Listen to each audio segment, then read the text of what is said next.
নষ্ট হওয়া যায় সহজে,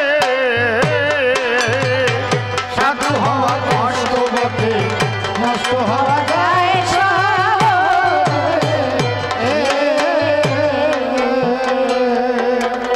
কত মুনি ঋষির পতন হলো ভাই রে, শত বছর বনে ভোজে নষ্ট হওয়া যায়।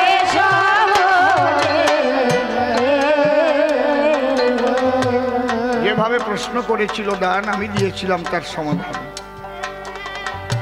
তার মধ্যে কিছুটা ব্যবধান ঘটিয়ে যায়। ডেকে বলে, তুমি এবার আমার কথা লবে। ভগবানের সাধনা শ্রেষ্ঠ না মা বাবার শ্রেষ্ঠ, আমারে তাই কবে। মাতা পিতার ভজন যদি কেউ করিতে পারে, সব ভগবান তার কাছে ধরা পড়ে। আবার মাতা পিতা ঈশ্বরকে সাধন করতে কয়, যে জন্যে গুরুর চরণে লয় আশ্রয়। মাতা পিতা বলে, বাবা আমার কথা নিও, সদ্গুরু ধরে তুমি সাধন পথে যেও। যদি কেউ চিন্তা করে আমি আর কোনো কিছুই করব না, আমি মা বাবার সেবাই করব, তাতেও ঈশ্বর খুশি হন। তুমি কোনটা করবে তুমি বেছে নেবে। কিন্তু প্রকৃত মাতা পিতা তারা চিন্তা করে যে আমি ওর পিতা মাতা, কিন্তু বিশ্ব পিতা যিনি, অনন্ত কোটি ব্রহ্মাণ্ডের মালিক তিনি, আমরা সময় একদিন চলে যাব, তাহলে তাকে জানবার জন্যই তো এই জগতে জন্মগ্রহণ করা। আমার সন্তানকে সদ্গুরুর চরণে আশ্রিত করি। একজন গুরু লাগে গো, গুরু ছাড়া গোবিন্দ ভজন হবে কেমন করে। মাতা পিতা শ্রেষ্ঠ গুরু শাস্ত্রের ভিতরে। সেই মাতা পিতার কথায় যদি কেউ শ্রীগুরুকে ধরে, পরমেশ্বর প্রাণ গোবিন্দের আরাধনা করে, তাতেও তার মঙ্গল হয়, মানব জীবন ধন্য। আমরা মানব জীবন পেয়েছি ঈশ্বর সাধনার জন্য। এই মানব জীবনের লক্ষ্য হচ্ছে ঈশ্বর সাধনা। শাস্ত্রে লেখা আছে, বাজে না কেন বেহালাটা, বাজে না কেন,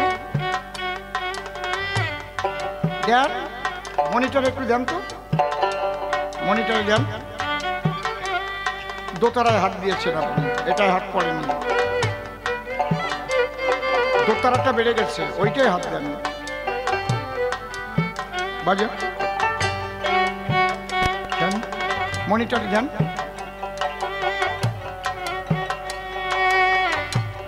আরেকটু বাজে,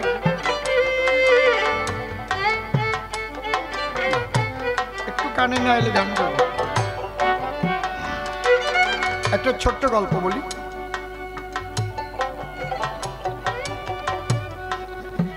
রাজা অম্বরীশ তার পিতার সেবা করছে, শয্যাশায়ী পিতা।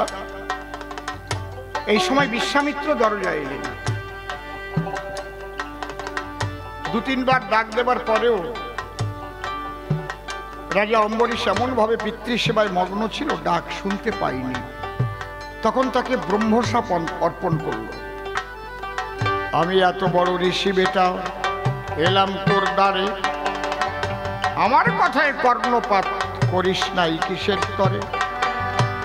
ব্রহ্মশাপ দিল যখন সর্পমূর্তি ধরে, খেতে গেল তখন ওই অম্বরীশ রাজারে। পিতার চরণে হাত দেওয়া ছিল, সাপ এলো ফিরে। ব্রহ্মসাপের নিয়মে আছে, শোনেন নারী নরে। যার উদ্দেশ্যে সাপ দেবে তারে খেতে, না পারলে যে দেবে তারে খাবে। এইবার বিশ্বামিত্রকে খাবে। ভয় পেয়ে বিশ্বামিত্র দৌড়াইয়ে পালায়, শিব ঠাকুরের কাছে গিয়ে হইল উদয়। ডেকে বলে, ব্রহ্মসাপ ফেলবে আমায় গিলে, রক্ষা করো ভোলানাথ। বলি তব স্থলে। বলি তোমাকে খাবে কেন? বলে রাজা অম্বরীশ পিতার পায়ে হাত দিয়ে সেবা করতেছিল। আমার কথায় সায় দেয় নাই বলে রাগ আমার হলো। আমি ক্রোধ ভরে সাপ দিয়েছি তারে, সেই সাপ ফিরে আসে। ভয় পেয়ে এসেছি আমি তোমার পাশে। বলে শোনো, ওই পিতৃভক্ত সন্তানের সঙ্গে আমি লাগতে যাব না, তুমি ব্রহ্মার কাছে যাও। ব্রহ্মার কাছে গিয়ে একই কথা কয়। ব্রহ্মা বলে পিতৃভক্ত সন্তান যদি কেহ হয়, তার বিরুদ্ধে যাবার আমার নাই তো অধিকার। যাও তুমি চলে যাও নারায়ণের ধার। নারায়ণের কাছে গিয়ে যখন একই কথা কয়, চেয়ে দেখো ব্রহ্ম সাপ আমায় খেতে চায়। পিতৃভক্ত সন্তানের সাপ দিয়েছিলাম, উল্টে সাপের ভয়ে আমি দৌড়ে এলাম। নারায়ণ বলে তখন ওই বিশ্বামিত্রের ধারে, একমাত্র পিতৃভক্ত সন্তান তোমায় রক্ষা করতে পারে। তার কাছে গিয়ে তুমি ক্ষমা যদি চাও, সে ক্ষমা করিলে পরে তবেই ক্ষমা পাও। বিশ্বামিত্র দৌড়াইয়ে আবার ওই রাজার কাছে এলো। সাপ কিন্তু পিছনে পিছনে ধেয়ে আসতেছিল। অমনি গিয়ে পড়ল ওই অম্বরীশের পায়ে, অন্যায় করেছি ক্ষমা করো যে আমায়। না না না না না না, একই মুনি কিসের অন্যায়?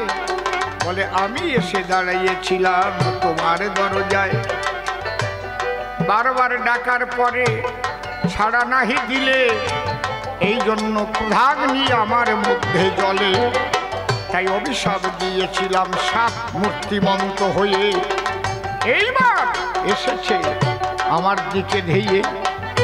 তখন রাজা বলে তোমার কোনো ত্রুটি নাই, ক্ষমা করে দিলাম আমি ক্ষমা চাই। যখন সে ক্ষমা করলো সাপ ভ্যানিশ হয়ে গেল। একবার প্রেমানন্দে ভক্তবৃন্দে হরি হরি বলো। পিতৃমাতৃ ভক্ত যদি সন্তান কেহ হয়, মনে রাখবেন সর্বত্র হবেই তার জয়। আবার বলে কোন গোসাই নাকি সখী সাজাইয়া, ওই যে তার শিষ্য মেয়েদের মন মজাইয়া। কোন বৈরাগী এইভাবে নাকি কুকর্ম করতে যায়, বলরামের গদা নাকি তারই তারা খায়। শোনো, বৈরাগী এখনো চেনো না। বৈরাগী শব্দের অর্থটা আগে জানো। বৈরাগী, বৈকারে বৈভবনাস্তি বেদাদিশ্চ ক্রিয়াহীনম, বাসনাথে ব্রজনাথায় বৈকারশ্চ সুলক্ষণম। রাজকার্য পরিত্যাজ্যং রাগানুগা হরিপদে, রাধা কৃষ্ণে সদা ভক্তি রাকারশ্চ সুলক্ষণম। গিরিবরধারী তস্য বর্ণ নিরন্তরম, গীত বাদ্য প্রবর্তকম গীকারশ্চ সুলক্ষণম। অর্থাৎ যিনি বিষয় বৈভবে বিরাগী হইয়া একমাত্র শ্রীকৃষ্ণকে পরমেশ্বর জানিয়া সদা করে থাকেন তার গুণগান, প্রেমানন্দে কৃষ্ণ বলে ভাসে সদা চোখের জলে, একমাত্র তিনি হলেন বৈরাগী প্রধান। যদি কেউ বৈরাগী সেজে অপকর্ম করে, তাহলে রাম রহিমের মতো তারেও জেলে ভরে। ধরা পড়লে জেলে যাবে মিথ্যা কথা নয়, পবিত্রতা নিয়ে সাধুদের চলিতে হয়। সাধুই তো পবিত্র হয়, অসাধু যারা অনেক সময় পোশাক পরে করে ঘোরাফেরা, মানুষ তাদের সাধু ভেবে ঘরে জায়গা দেয়। কুকর্ম সেরে তখন ওই লোকটি পালায়। এই জন্যে বুঝে শুনে গুরু করো বলি তোমাদের ঠাই, রূপ দেখিয়া ভুলে গেলে পাবে না রেহাই। সাধুত্ব অন্তরেতে রয়, ব্যবহারে পরিচয়, তার সঙ্গে সঙ্গ করে দীক্ষা নিতে হয়। সেই মানুষটি পবিত্র বা অপবিত্র কেমন, এইটা জেনে শুনে তোমরা করো আত্মসমর্পণ। এই জন্যে গুরুগীতায় লেখা আছে কি, ভ্রমর যেমন অলি যেমন মধুর লোভে এক ফুল থেকে আর এক ফুলে ঘুরে বেড়ায়, যতক্ষণ মধু সে না পায় ততক্ষণ কিন্তু এক ফুল থেকে আর এক ফুলে যায়। যে ফুলে মধু পায় সেই ফুলে বসে মত্ত হয় ভ্রমর ওই মধুর রসে। বলছে মধুলুব্ধ যথা বৃঙ্গ পুষ্পাৎ পুষ্পান্তরাদ ব্রজের, জ্ঞানলুব্ধ তথা শিষ্য গুরুর গুর্ব অন্তরাদ ব্রজের। সাধনা খুব কঠিন জিনিস। সাধনার পথে কণ্টক ভরা, হুঁশিয়ার হয়ে চলিতে হয়। পরিমাটা গল্প আকা আকা বাঁকা পথে রেখো সাথে সাথে মহানাম মন্ত্র সকল সময়ে।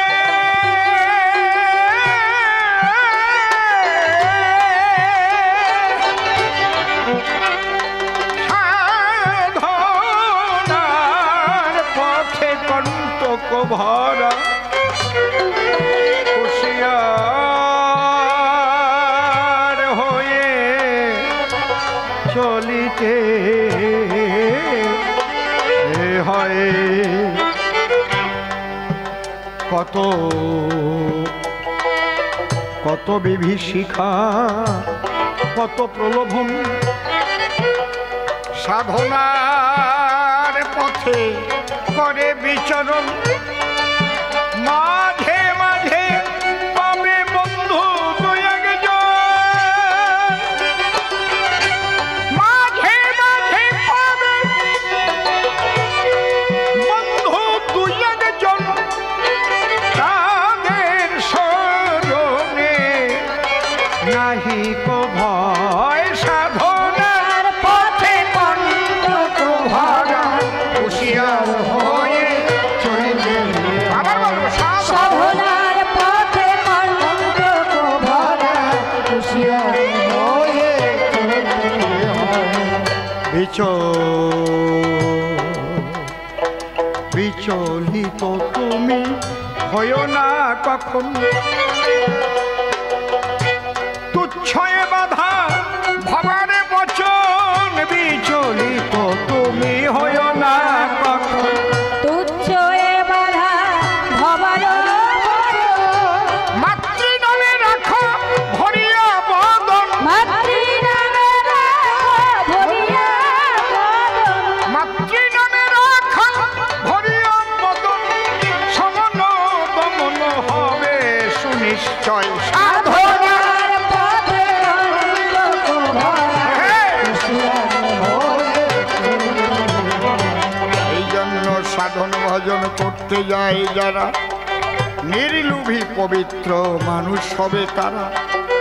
সনাতন গোস্বামী ওই বৃন্দাবনে গেল, পরশমণি পেয়ে ওটা ছুঁড়ে ফেলে দিল। নটি লক্ষ হীরা এসেছিল এই বেনাপোলে, হরিদাসের ভজন নষ্ট করবে বলে। অত বড় সুন্দরী নারী কমই পাওয়া যায়, সেজে গুজে স্বর্গের অপ্সরার ন্যায়। কিছু করতে পারে না আমার ওই হরিদাসের।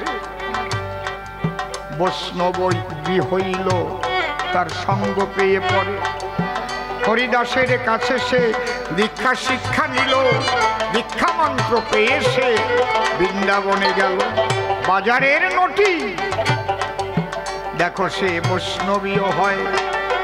কোন আদাইয়া বাদাইয়ে গোসাইর কথা বলো তাই আমায়। ওই জাতীয় গুরু গোসাই যদি ধরা পড়ে, শান্তিং কোম্পানির মুগুর দেবে তখন তারে। ক্লাবের ছেলে যারা ওদের দেখতে পেলে তারপরে যা হবা তাই হয় ঢেলে। যাক, তবে বেশি কথাই আর বলবো না, ছেড়ে দিয়ে যাচ্ছি আমার কাব্য আলোচনা। যা বললাম আমার কথা লবে, মেনে নিয়ে সেইভাবে জীবন গঠন করবে। এইবার তাকে নিয়ে আমার মনে আছে, ভাবো দুজন মিলে সভাতলে মিলন হয়ে যাব। তুমি মেনে নিও, ও মেনে নিও, তুমি মেনে নিও, ও তুমি মেনে নিও, যে যাহার ভজন করে সেই তো তাহার পরাণ প্রিয়। তুমি মেনে নিও, ও তুমি মেনে নিও। একটা কথা বলি শুনো, আমি তোমার ধারে, যারে যেমন ভালো লাগে ভজন করুক তারে, তবে কোনটা ভালো কোনটা মন্দ ছেড়ে দিয়ে তাই মনে রেখো অহিংস আগে হওয়া চাই। অহিংস হয়ে তুমি প্রেম বাজারে যাবে, প্রেমিক হলে তখন তুমি সাধুত্বের স্বাদ পাবে।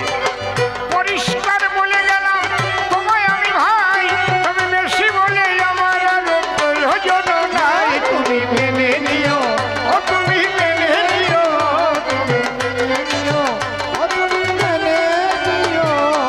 তোমার মতো দু চার কথা বলো তো এবারে, আমার কাছে কি পেলে তাই বলো সবার ধারে। তুমি শ্যামানন্দ নাম নিয়ে আমার কাছে এলে, প্রশ্নপত্র করে তুমি কেমন জবাব পেলে? তোমার কথা শুনে আমার মনে আছে, ভাবো দুজনেতে গলা গলি আমরা হয়ে যাব। তুমি মেনে নিও, ও তুমি মেনে নিও, তুমি মেনে নিও। আর তোমার কথাগুলি শুনে ভালো লাগলো মনে, ভালো ভালো, এই জন্যে ঠাই চাই তোমার ওই রাঙা চরণে। আমার কথা শুনে নাকি লাগলো তোমার ভালো, তোমার মধ্যে জলে যেন কৃষ্ণ প্রেমের আলো।